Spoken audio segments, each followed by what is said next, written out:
Pagkatapos lamang niyang harapin ang 18 nakatatandang elder ng Yuhua sect, tahimik na bumalik si Ye Junlin sa Misty Peak.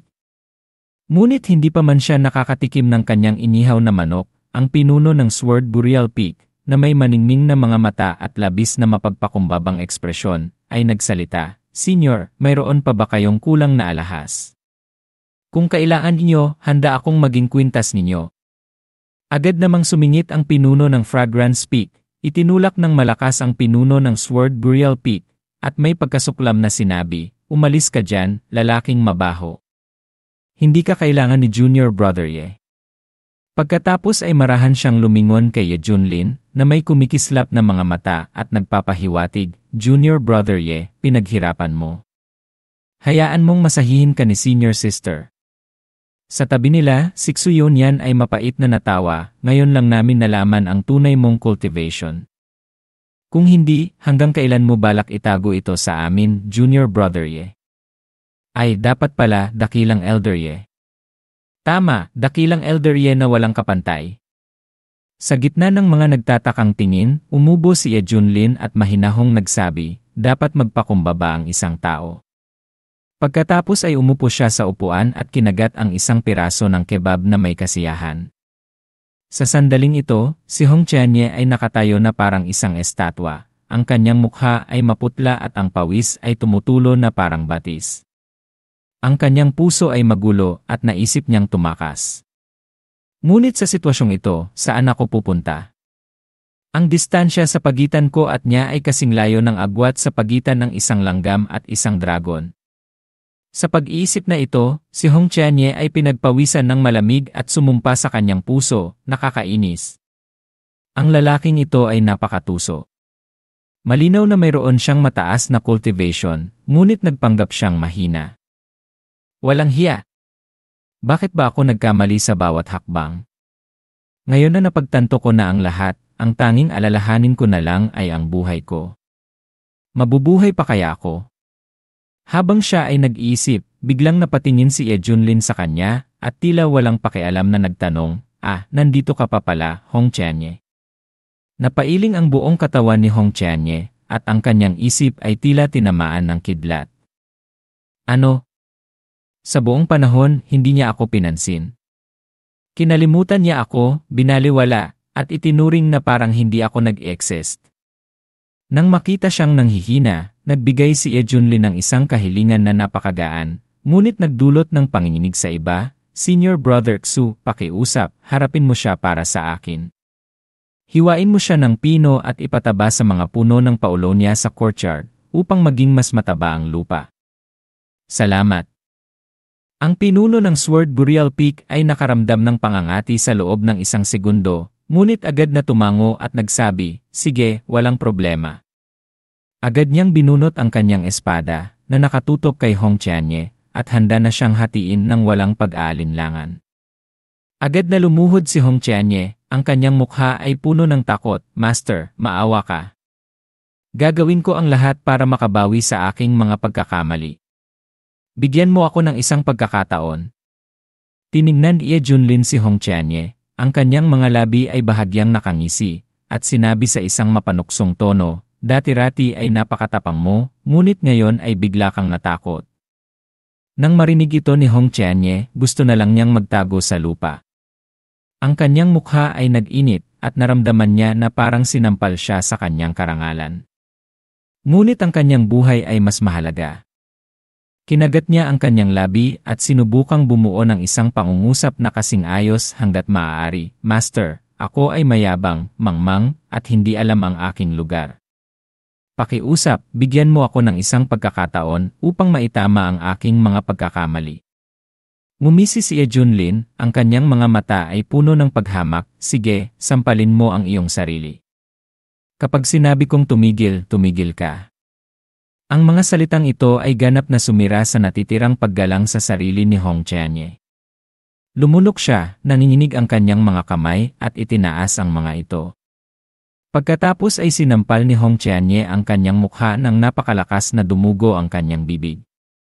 Ngunit kinagat niya pa rin ang kanyang labi at patuloy na sinampal ang kanyang sarili. Bawat sampal ay parang isang pako na pumupukpok sa kanyang karangalan. Ngunit wala siyang karapatang magreklamo. Isa lang ang nasa isip niya, basta't mabuhay siya. Ano ang mga sampal na ito? Ang mga sampal ay umalingawgaw sa buong Than Nili Mountain. Maging si Baek Xiaoxi ay nakaramdam ng sakit para kay Senior Brother Hong. Nang siya ay gumawa na sana ng hakbang upang tulungan siya, nagpadala si Ye Junlin ng isang tingin na kasing talim ng isang kutsilyo. Gusto mong tulungan? Subukan mo. Agad na tumigil si Baek Xiaoxi at bumulong, huwag na lang akong makialam. Baka magkagulo pa. Kahit na ang grupo ni Naksuyeon ay natahimik ng ilang sandali, pagkatapos ay bumuntong hininga. Hindi ko gustong patawarin si Hong Chanye dahil sa personal na damdamin, ngunit nakikita ko pa rin ang kanyang potensyal. Kung magagabayan siya, maaari siyang maging isang malaking asset sa sekta. Basta't si Ye Junlin ay narito upang pigilan siya. Pagkatapos ay lumapit siya kay Ye Junlin at taimtim na nagpayo, sa totoo lang, ang pagtataksil sa sekta ay dapat parusahan ng kamatayan. Ngunit isinasaalang-alang na si Hong Chanye ay tumulong din sa pagprotekta sa sekta sa nakaraang labanan, maaari itong ituring bilang pagbabayad sala. Iminumungkahi ko na huwag siyang patayin, ngunit ipadala siya sa likod ng bundok upang magnilay-nilay at magbayad para sa kanyang mga kasalanan. Tumango ang mga pinuno ng Peak at walang tumutol. Alam ni Ye Junlin na ang tamang oras ay dumating na, kaya't walang pakialam niyang sinabi, sige, maaari kitang patawarin sa kamatayan, ngunit hindi kita patatawarin sa buhay. Ngayon, lumayas ka at magnilay-nilay sa likod ng bundok. Nanigas si Hong Chanye, ang kanyang mga pisngi ay namamaga at ang kanyang mukha ay pula dahil sa mga sampal. Mukha siyang kaawa-awa at nakakatawa, ngunit yumuko pa rin siya ng malalim, ang kanyang boses ay puno ng kalungkutan, nagpapasalamat ako sa Master sa pagliligtas sa aking buhay. Pagkatapos ay tumakbo siya palayo sa Misty Peak na parang hinahabol ng demonyo. Walang nagsalita. Lahat ay nakatingin sa kanya na may pagkahabag. Umiling si Naksuyeon at mapait na natawa, ang iyong alagad ay talagang nagpapaginhawa sa atin. Umismid ang pinuno ng Sword Burial Peak, ang kanyang mukha ay puno ng panunuya, si Junior Brother Ye lang ang makakapigil sa kanya. Kung wala si Junior Brother Ye, wala tayong halaga sa kanyang mga mata. Ngumiti rin ang pinuno ng Fragrance Peak, ang kanyang boses ay nagpapahiwatig, gayunpaman, siya ay isang pambihirang henyo mula pa sa simula. Ang katotohanan na kayang panatilihin siya ng Xuan Chen Sect ay dahil kay Junior Brother Ye. Bumuntong hininga si Ye Junlin na nagpanggap na responsable, kasalanan ko ang lahat. Palagi ko siyang pinapayagan na naging sanhi ng kanyang pagiging masama. Huwag kayong mag-alala, titiyakin kong disiplinahin ko siya ng maayos. Ito ay tila isang responsableng guro, ngunit sa katotohanan, siya ay nasisiyahan dahil walang mas nakakatuwa kaysa makita ang kanyang matigas ang ulo na alagad na may namamagang mukha na parang ulo ng baboy, na nagmumukmok at kailangang lunukin ang sama ng loob at peking ngumiti ng hindi naglakas loob na sabihin ang kahit ano. Ito ay napakasaya. Ngayong tapos na ang lahat, sumandal si Ye Junlin sa kanyang upuan at kinawayan ang kanyang kamay upang baguhin ang paksa, Xiaoxi. Pagkarinig ng pangalan niya, isang maliit na figura ang lumapit mula sa malayo, narito po, Master. Gusto kong kumain ng hotpot. Okay. Puntahan mo na at magluto, sagot ni Ye Junlin. Ikiniling ng pinuno ng Sword Burial Peak ang kanyang ulo sa pagtataka, Junior Brother Ye, ano ang hotpot? Ito ba ay pagtatapon ng buong kaldero sa apoy? Ah, kaya palang kainin ang bagay na yon, tanong niya. Hindi mapigilan ni Ye Junlin ang kanyang ngisi, haha, kung gusto ninyong malaman, maaari kayong manatili at subukan ito. Sige, sagot nila. Samantala, sa isang liblib na lugar sa likod ng bundok, isang figura ang tahimik na nakatayo, ang kanyang presensya ay malungkot. Tinitigan niya ang kanyang refleksyon sa lawa, na nagpapakita ng kanyang namamaga na mukha na parang ulo ng baboy. Ang kanyang mga mata ay namula at hindi niya mapigilan ang pait na bumabaha sa kanyang puso. Hindi ko akalain na ang aking paglalakbay upang baguhin ang tadhana ay magiging napakahirap. Hindi ako naniniwala na maaari kang maging mapagmataas ng napakatagal. Basta't magsanay ako ng husto, balang araw ay maaabot ko ang great accomplishment o higit pa. Ye Junlin, maghintay ka lang. Balang araw, babalik ako. At sa gayon, isang buitre na malapit ng mailibing ay humukay ng daan para sa kanyang sarili, na nangangarap ng araw na siya ay makakaganti, na hindi alam na ang araw na iyon ay maaaring hindi dumating. Hindi nagtagal, ang balita tungkol sa labanan sa Desolate Province ay kumalat sa lahat ng dako. Sa loob ng ilang araw, naging sanhi ito ng kaguluhan sa buong Eastern Region. Ang pinakanagulat ay ang Buddhist Province. Ang mga monghe ay naghihirap, humahawak ng kanilang rosaryo, nagdarasal para sa kapatawaran, at naggangalit ang kanilang mga ngipin sa galit. Si Junlin ng Xuanxian sect ay talagang nasa great accomplishment realm. Winasak niya ang daan-daang libong hukbo at nilipol ang 18 venerable ng Yuhua sect. Napakalaking karma. Mayroon akong pinsan doon. Malamang na naglaho na siya ngayon. Sa tingin ko, wala akong pagpipilian kundi ang alagaan ang kanyang asawa para sa kanya. Napakalaking responsibilidad. Samantala, sa isang malayong palasyo sa Spirit Province, si Xu Tianyi ay abala sa isang masigasig na aktibidad, ngunit ang balita ay tumama sa kanyang mukha, na naging sanhi ng kanyang pagkawala ng lahat ng pakiramdam. Gusto na niyang itumba ang mesa dahil sa galit. Impossible. Paano magkakaroon ng ganoong kakilakilabot na karakter ang Desolate Province? Ang taong ito ay tiyak na isang muling pagkakatawang tao ng isang malakas na tao mula sa immortal world. Hindi siya maaaring maging isang ordinaryong katutubo. Nanginginig pa rin ang kanyang tagapagbantay habang nag-uulat, ang kanyang boses ay puno ng kalungkutan, "Young Master, totoo ito." Napakalakas niya. Nang marinig ito ni Xu Tianyi, pinagpawisan siya at ang kanyang mukha ay kasing puti ng papel. Buti na lang at hindi ako gumawa ng hakbang. Kung hindi, kahit na ang aking ama ay hindi ako maililigtas. Pagkatapos ay bumuntong hininga siya at kinawayan ang kanyang kamay upang mag-utos, maghanap ka ng higit pang babaeng practitioner. Kailangan ko ng kaunting aliw. Natigilan ang tagapagbantay, ang kanyang isip ay hindi pa natutunaw ang utos. Ha? Nang makita ito ni Xu Tianyi, galit siyang sumigaw, "Nakatayo ka pa rin dyan. Hindi mo ba naintindihan ang sinasabi ko? Sinabi ko na umalis ka na. Kung hindi ka aalis, tatawagin ko ang iyong ina upang mag-ambag dito." Pagkarinig nito, ang mukha ng tagapagbantay ay naging berde at dali-dali siyang tumakbo palabas ng silid. Ayaw talaga niyang tawagin ang kanyang ina upang mag-ambag sa kakaibang libangan ng kanyang young master. Opo, young master. Sisiguraduhin kong hahanapin ko kaagad. Samantala, ang Yuhua sect ay hindi naiiba sa isang malaking punerarya. Ang buong sekta ay natatakpan ng isang atmosfera ng kamatayan. Mula sa mga disipulo sa outer sect hanggang sa mga core elder, lahat ay naninigas ang mukha, maputla na parang nakakita ng multo sa araw. Impossible. Natalo na ba tayo? Kahit na ang 18 core elder ay dinurog tulad ng pagkain ng baboy. Wala man lang nakaligtas upang makabalik at sabihin ang kwento. Sa ilalim, si Elder Mo mula sa Enforcement Hall ay nakaluhod sa isang tuhod, ang kanyang mga mata ay pula, at umiyak, totoo ang balita. Alam na ng buong Eastern Region na tayo, ang Yuhua sect ay nakaranas ng matinding pagkatalo.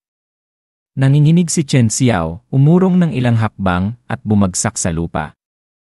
Ang kanyang mukha ay maputla, ang kanyang bibig ay ngumingisi, si Junlin ay talagang marunong magtago ng cultivation. Nagpanggap siyang mahina para tuksuhin ako. Paano ko ginugol ang maraming taon sa pagsasanay at pagsisikap na umakyat sa combination realm para lamang magkaroon ng kwalifikasyon para makipaglaban sa kanya? Ngunit hindi siya nasa combination realm, kundi nasa great accomplishment realm. Tinitigan ng nagdadalamhati na Holy Son, hinikayat ni Elder Mo, "Holy Son, huwag kang mawalan ng pag-asa. Ang matandang demonyo na puti ang buhok ay nabuhay na ng ilang libong taon. Paano siya magkakaroon ng ganoong malalim na cultivation? Bata ka pa at marami ka pang haharapin. Sa iyo, ang Great Accomplishment Realm ay isang yugto lamang, habang sa kanya, ito ang huling hintuan. Higit pa rito, mayroon kang talento ng isang immortal. Nagulat si Chen Xiao at ang kanyang mga mata, na dating madilim, ay unti-unting lumiwanag. Tama. Gusto kong maging immortal sa hinaharap. Paano ako matatalo dito? Hindi ba Great Accomplishment Realm lang yon? Balang araw, malalampasan ko rin yon. Ang tumataas na momentum na ito ay nagpaginhawa kay Elder Mo, ngunit bago pa man siya makaramdam ng kaligayahan, biglang naggangalit ang mga ngipin ni Chen Xiao, ang kanyang mga mata ay kumikislap ng determinasyon, at sinabi ang isang pangungusap na ikinagulat ni Elder Mo. Elder Mo, iulat mo ito sa itaas. Gusto kong magsanay ng True Sunfire ng maaga upang mabilis na madagdagan ang aking cultivation. Bumuka ang bibig ni Elder Mo, nanlaki ang kanyang mga mata. Halos magsimula na siyang magduda sa buhay. Holy Son, ano ang gusto mong sanayin? Ang True Sunfire. Ang bagay na iyon na naging sanhi ng paglalaho ng maraming malalakas na tao sa lugar ng subukan nilang linangin ito. Ang bagay na hindi naglakas loob na ilabas ng sekta dahil sa takot na maging abo ka. Kailangan mong malaman na ang True Sunfire ay hindi isang kamote na ihahagis sa oven, ngunit isang apoy na bumagsak mula sa langit daan-daang libong taon na ang nakalipas. Nang araw na yon, sinunog nito ang buong Than Province. Ang mga tao ay nasa kahirapan, at ang mga malalakas na tao mula sa lahat ng dako ay pumila upang subukang supilin ito. Bilang resulta, lahat sila ay nasunog hanggang sa abo. Sa huli, ang founding ancestor ng Yuhua sect ang gumawa ng hakbang at gumamit ng banal na kapangyarihan upang isara ito sa Forbidden Land. Simula noon, walang naglakas loob na hawakan ito. Holy Son, naiintindihan ko ang iyong kalooban, ngunit marahil ay dapat tayong kumalma. Bagamat mayroon kang Son Immortal Body, kalkulado ng mga elder na dapat kang maghintay hanggang sa maabot mo ang Great Accomplishment bago ka payagang linangin ito, dahil mas mataas ang cultivation, mas nababawasan ang sakit at tumataas ang rate ng tagumpay. Kung mabigo ka, magiging abo ka na. Sa pagsasabi nito, pinagpawisan si Elder Mo at naramdaman na ang bagay na ito ay napakadelikado. Nagngangalit ang mga ngipin ni Chen Xiao. Ang kanyang mga mata ay maliwanag na kumikislap at binigkas niya ang bawat salita, gusto kong muling ipanganak. Nang makita ang tumataas na determinasyon ng Holy Son, nakaramdam ng kaunting pagkadama si Elder Mo. Ang kanyang mga mata ay unti-unting nagbago, sige, iulat ko ito sa itaas, ngunit dapat kang maghanda ng iyong isip ng husto. Pagkatapos ay mabilis na tumalikod si Elder Mo at umalis, ngunit patuloy pa ring tumutulo ang kanyang pawis. Samantala, umupo si Chen Xiao na nakakrus ang mga binti, ang kanyang isip ay biglang naging malinaw.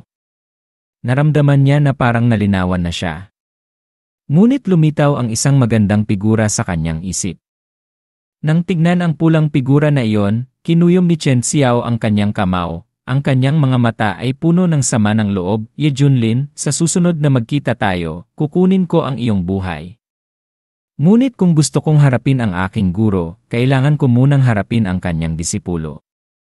Pagkalipas ng ilang buwan, sa Xuan Chen Sect, sa Misty Peak, ang langit ay asul, ang mga ibon ay umawit, at si Ye Junlin ay nakahiga sa isang upuan, nakasuot ng sunglasses, nakasuot ng kristal na salamin, na nagpapakita ng isang malaking taikoon na tinatamasa ang kanyang buhay.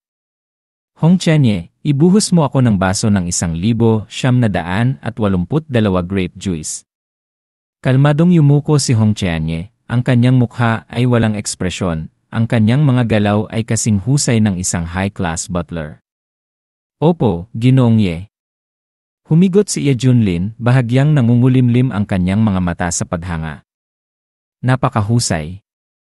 Sa kanyang puso, umiiyak na si Hong Chenye. Baliw na naman ang demonyong ito. Kailan kaya matatapos ang aking pag-aalipin? Ngunit hindi niya ito masabi.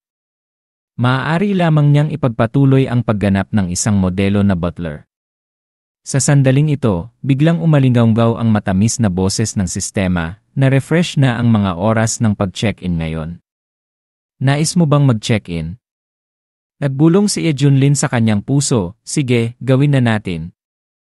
Binabati kita sa host sa pagkakaroon ng isang pagsabog sa iyong personalidad at pagtanggap ng isang kataas-taasang antas na mount. Bago pa man matapos ang boses ng sistema, ang baso ng alak sa kamay ni Junlin ay nahulog sa lupa. Nagulat si Tianye at sumigaw at agad na sumisid sa lupa. Alam ng disipulo ang kanyang pagkakamali. Ngunit sa sandaling ito, wala nang pakialam si Junlin sa labas ng mundo. Siya ay lubos na nasasabik, ang kanyang puso ay tumitibok ng malakas, at humihina siya ng mabilis. Sistema, sabihin mo pa. Ano ang mount na ito? Binabati kita sa host sa pag-unlock ng isang limitadong edisyon na cute na banal na hayop. Pangalan, Kunpeng. Sa kasalukuyan ay maliit pa lamang, ngunit naabot na ang Great Accomplishment Realm. Mangyaring tratuhin siya ng mabuti. Huwag hayaang maging kebab siya. Naramdaman ni Junlin ang kanyang puso na tumitibok ng mabilis. Kunpeng. Isang super dominanteng sinaunang banal na hayop. Isa sa mga pinakamakapangyarihang nilalang sa Sansinukob. Maaari itong lumipad sa langit, lumangoy sa ilalim ng dagat, at magtanghal pa ng mga trick kapag wala itong ginagawa. Ito ay perpektong maraming gamit na alagang hayop. Isipin mo na lamang ang isang gwapo na tulad ko, kailangan ko bang maglakad ng napakahirap sa kalsada? Hindi ito katanggap-tanggap. Mawawalan ako ng napakaraming imahe. Buti na lang at hindi walang silbi ang sistema at agad na binawi sa akin ang Kunpeng Mount. Ito ang supercar ng mundo ng paglilinang. Hindi lamang ito maginhawa, ngunit tataas din ang aking antas ng kamanghamanghang kapag ako ay nakikipaglaban. Isipin mo na lamang ang eksena ng paglipad sa langit na may mapagmataas na mata na nagdudulot ng panginginig ng tuhod sa kaaway. Ito ay tunay na isang numero unong kasangkapan sa pamumuhay. Si Hong Tianye ay nakatayo sa tabi na may punong-puno ng mga tanong ang mukha. Ano ang nangyari sa taong ito? Bakit ganoon na lang kasaya ang kanyang mukha? Nakakainis. Bakit may taong kayang maging walang malasakit?